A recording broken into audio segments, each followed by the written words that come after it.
there, I'm Georgia. And if you're genuinely confused of what you're seeing on your screen, this right here is a little segment I like to call Tea with G, where we basically just have a cup of tea together and I explain to you what's been on my mind lately. So enjoy.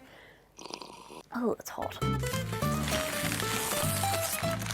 Now, I think there's a lot of pointless things in this world, okay? Like analog clocks, those stupid little tree things we hang in our car, and pads without wings. But something that just really tops the cake for me is this, right? If I'm driving, right, and I see a speed camera sign in the distance, my initial thought is usually like, oh shit, like what speed am I doing? But then I get closer to it and it's one of those freaking speed cameras used in New South Wales bullshit. I'm throwing hands. I'm throwing hands. What kind of misleading information is that? It just makes me think like, oh, this is the shit my tax money's going into. Fucking mint. In fact, they probably just have too much tax money to actually know what to do with. Like, what about signs that tell you there's a speed camera ahead? We've done that already. What about speed cameras used in this area? We've done that too. Speed cameras used in New South Wales. Mate, you're pushing it, okay? I feel like that dude that passed those signs in government is the same dude that thought it was practical to stand up while sorting out your banking.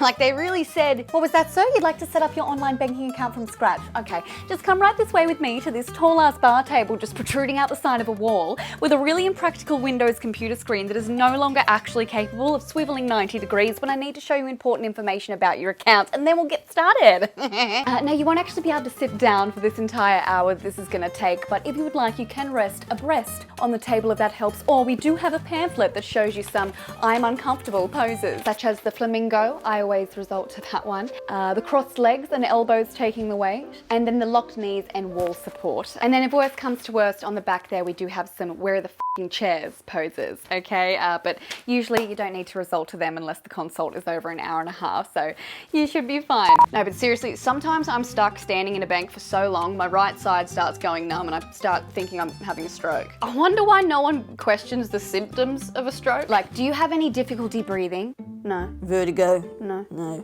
Slurred speech? No. Paralysis to one side of the body? No. No. Do you smell burnt toast?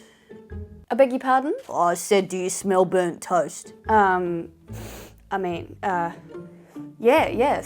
I do, actually, but what's that got to do with anything? Well, that's a symptom. Might have to run some tests. Can you give me your arm there? Thank you. Oh, well, I mean, it might just be in my head, like, because you said to think of burnt toast, so like now I'm smelling burnt toast. Like, do you know what I mean? Can you describe the scent to me? Burning toast. I see. Wholemeal, multigrain. Raisin? Oh, that's my favourite.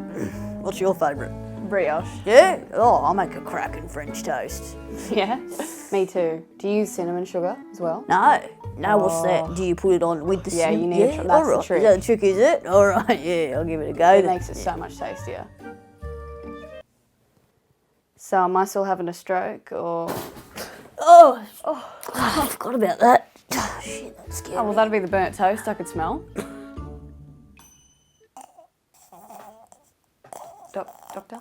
Do you need any? Oh shit. Things like this just don't add up to me. Like every other symptom makes sense, but burnt toast? It's just so random. It's almost like a stroke was invented by uni students in a group project. Like everyone else read the assignment carefully and got their part done in time, but this last guy just totally forgot about it until the night before, so that's just what he could come up with last minute. He's like, symptoms.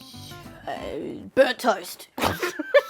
toast is something I find to be a cop-out meal. Like those times where you just have nothing else in the fridge, so you just have a piece of toast. Like I will avoid having a boring piece of toast if I can. I love going out for dinner. A little too much. Now, I've been to many restaurants in my time, but the ones that I just still can't seem to trust are the restaurants that have fake food out the front to show you what you'll be eating. I'm talking about this. Like, no, I don't know, I don't like that, you know? Like, a photo would have done just fine. Thanks. It's just so unnecessary. Like, why? Like, I get that the aim is to try to get people interested in the food, but dare I say, it just does the complete opposite. Like, I was hungry until I saw that. I'm sorry, but what's appealing about a bunch of plastic, dull-looking noodles and prawns just like covered in a thin layer of like clear nail polish and then another thin layer of dust, and then that green mold in the small crevices they can't clean? Like, am I missing something? Like what? Like just do us a favor and provide photos. I always feel weird like saying this shit because you can do what you want. But if you came here from my TikTok, why not stay a little while? YouTube is my main platform and you will find better things on here. Or don't, that's fine too. I'll still love you. Hope you had a great day and I'll see you next Saturday. See you later, potato.